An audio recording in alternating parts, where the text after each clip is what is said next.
Zach McElroy came to Project Veritas because of what he saw at his job at Facebook in Tampa, Florida. He saw and filmed evidence of structural and cultural bias inside Facebook discriminating against Republicans and conservatives. McElroy's story raises serious doubts about the under-oath testimony of Facebook CEO Mark Zuckerberg to Congress, where he claimed Facebook has no political bias. So let's go to the Trump cartoon, this one here. Is this something that you saw at your tenure? Yes, I actually saw this image a lot. Tell me about this. Well, this is an image, I believe it's in an art museum in Portland. They put this up as a bit of a political statement, and Facebook actually reacted to this, at least internally. They gave us a memo saying that this would not violate for violence and incitement or anything else, really. And so we were told to leave this image up, as long as it didn't say, oh, I'm going to actually kill Donald Trump or something like that.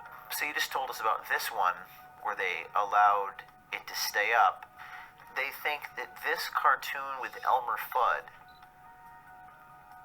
has high severity violence and incitement, but this does not. How do you reconcile that as a Facebook cognizant insider? Well, frankly, I don't. There's no difference between the two. There's no logical reason why the determined reaction to those two posts would be different. They should be the same. To me, censorship online is one of the biggest issues facing us in the lead-up to the 2020 election. The election, and can talk a little bit more about your concerns as it pertains to Facebook meddling or being involved in the 2020 election. Well, we know publicly, and as someone even before I started working there, we've seen plenty of statements from Mark Zuckerberg publicly about how they don't want to meddle in the election.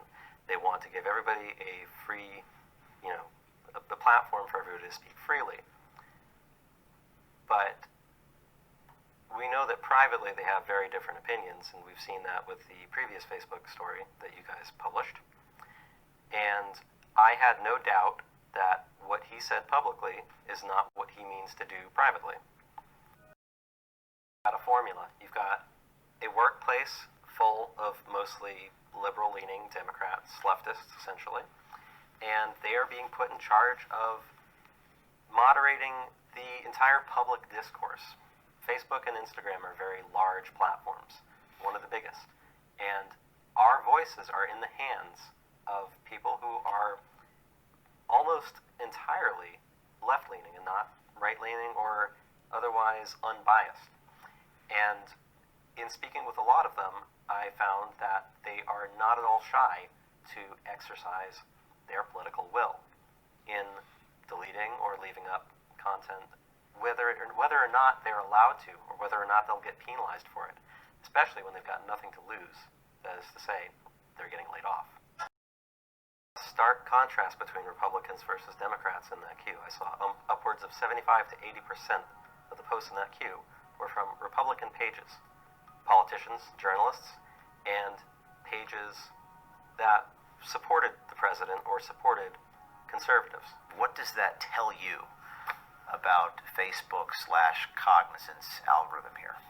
Well, certainly the algorithm is not human, but it had to be made by a human.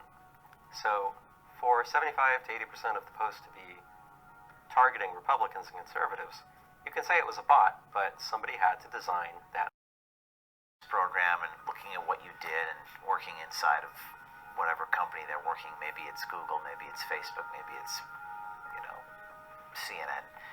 What is your message to those people who have not yet made the decision to do what you've done? I would say you can do it too. I would say it's not as impossible as you think. McElroy signed non-disclosure agreements when he started and ended his employment at Facebook Cognizant. Are you afraid? I think the truth is more powerful than any NDA. Facebook needs to be transparent about their political bias, both institutional and cultural. If you're on the inside of a big tech company, and see issues that need to be exposed, come to us. We will have your back. Be brave, do something.